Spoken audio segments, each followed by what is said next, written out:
अपना जीजा जी संगे करतारू जैसे हम ठीक करतनी बुझनी फगुओ के दिन केहू करेला जैसे अपना जीजा जी संगे करतारू जैसे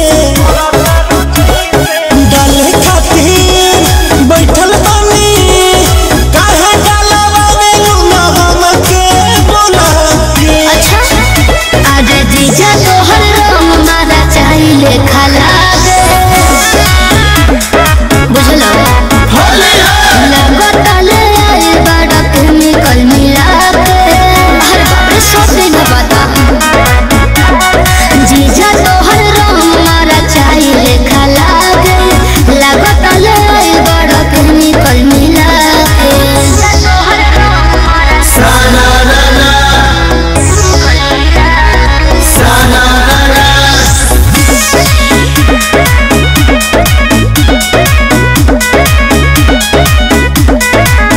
छोड़ा जाए दाय साली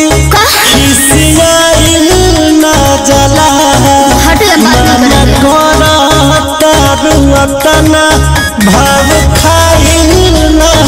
जला हो तू तो घात कइले बाड़ो जीजा जी गंदा बात कइले बाड़ो जीजा जी तोहरा के देखल तोहरा के देखत गजब फीलिंग जागे आई हो दादा जीजा तोहर रंग मारा चाहिले खाला दे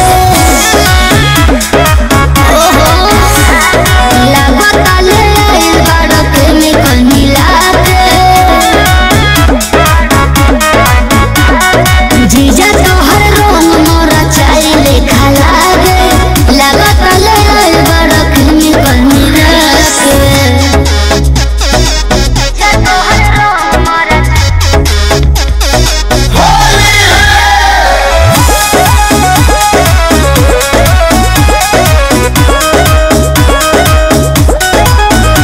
स्पेशल हो बरांड का किसान न करी रहुआ जानत नहीं बाटे घोरल हमारे रंगरा ओहो छोड़ी